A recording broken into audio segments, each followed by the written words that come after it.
தந்தை மகன் தூய ஆவியின் பேராலே ஆமேன். யோபு நூலிலிருந்து வாசகம். அதிகாரம் 7. இறை வார்த்தைகள் 9. கார்முகில் கலைந்து மறைவது போல் பாதாளம் செல்வோர் ஏறி வரார். இது ஆண்டவர் வழங்கும் அருள்வாக்கு. இறைவா, உமக்கு நன்றி. விண்ணிலும் மண்ணிலும் பெரியவரே, உமக்கு கோடான கோடி நன்றி. இன்றைய இறைவார்த்தைக்காக நன்றி ஏசப்பா. இன்றைய இறைவார்த்தையில் பாதாளம் செல்லுகின்ற ஆவிகள் மேலே ஏறி வருகின்றதன் காரணமாக பலவிதமான தீய சக்திகளும் மாந்திரிக சக்திகளும் உலகத்தில் உலா வருகின்றது. இவை அனைத்தும் இயேசு கிறிஸ்துவின் நாமத்தினாலே அளிக்கப்பட்டதற்காக நன்றிகள் ஏசப்பா.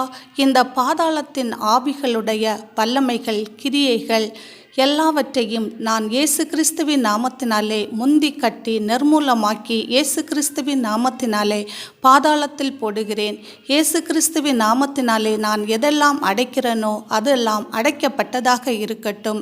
உம்முடைய பிள்ளைகள் ஆசீர்வாதத்தை பெற்றுக்கொள்ளக்கூடிய பிள்ளைகளாக நீர் அவர்களை மாற்றுகிறதற்காகவும் உம்முடைய கரம் அவர்களை வழி நடத்துகிறதற்காகவும் தேவ பிரசன்னத்தால் ஒவ்வொரு நாளும் நாங்கள் இடைப்படுகிற கிருபைகளுக்காக உமக்கு கோடான கோடி நன்றிகள் தகப்பனே, நன்றிகள். ஆமேன்.